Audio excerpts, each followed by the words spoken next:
भ्रमण के दौरान ही ज्ञात हुआ कि केरल में एक से बढ़कर एक प्राकृतिक दृश्यों के साथ ही 3000 साल से अधिक पुरानी मार्शल आर्ट का भी प्रदर्शन किया जाता है, जिसे कलारी पट्टू मार्शल आर्ट कहा जाता है। यह केरल का पारंपरिक मार्शल आर्ट दुनिया की सभी मार्शल आर्टों में सबसे पुराना और वैज्ञानिक माना जाता है। इस कला का चपलता और लचीलापन की मुख्य पहचान है। आप देख रहे हैं कि किस प्रकार कलाकार अपने हाथों में स्टील का डंडा लेकर लचीलापन से घुमा रहा है। अब आप सामने देख रहे हैं कि एक हाथ में ढाल लिए हुए कलाकार और एक हाथ में तलवार लिए हुए कलाकार एक दूसरे पर कैसे आत्मरक्षा कर रहे हैं अपने हाथ का।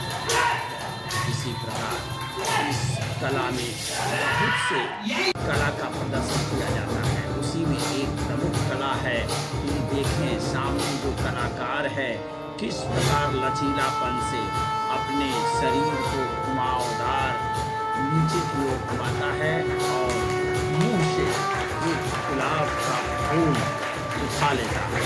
बहुत ही सुंदर तरीका है। अब आप सामने देख रहे हैं कि एक लचीलादार तलवार जिसे उर्मी करते हैं उसका प्रदर्शन कलाकार कर रहे हैं। बहुत ही शानदार तरीके से देख रहे हैं सामने एक हाथ में गमछी लिए एक कलाकार, दूसरा कलाकार अपने हाथ में तलवार लिए एक दूसरे पर प्रहार करता है, लेकिन गमछी वाला बचाव कर लेता है। मार्शल आर्ट में कलाकार प्रशिक्षण, व्यायाम और शारीरिक चपलता के साथ ही शरीर की ऊर्जा प्रणाली पर भी केंद्रित करता है।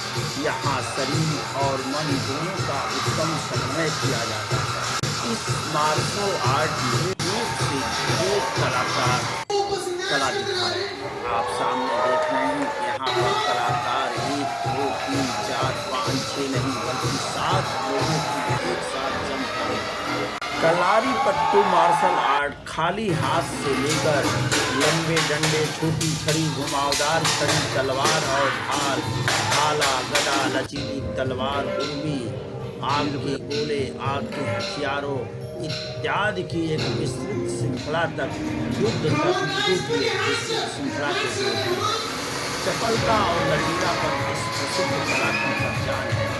इस मार्शल आर्ट की चालाकी और प्रभावशीलता से भयभीत होकर भारत में अपने शासनकाल के दौरान अंग्रेज देश ने कलारी पट्टू के अभ्यास पर प्रतिबंध लगाने की बात की। इसके बाद मार्शल आर्ट लगभग विलुप्त हो गई। इसमें स्वर्गीय शिवी जैसे कुछ समर्पित लोगों के आजीवन प्रयास, नारायण नायर, कोलाटिकल कनारन और उनके जैसे लोगों ने भगवान के अपने देश की इस प्रसिद्ध कला को विकसित किया।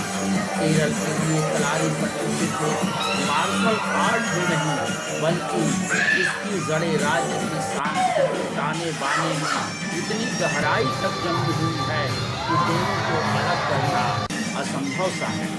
ऐसा ज्ञात नहीं कि मार्शल आर्ट के किसी अन्य रूप का किसी राज्य की स्वदेशी प्रदर्शन परंपराओं पर इतना गहरा प्रभाव पड़ा जितना कि कलारी पट्टू का केरल के कला रूपों पर पड़ा। निश्चित तौर पर इस आर्ट को आत्मरक्षा के साथ देश रक्षा के लिए भी सीखने की जरूरत है। बहुत बहुत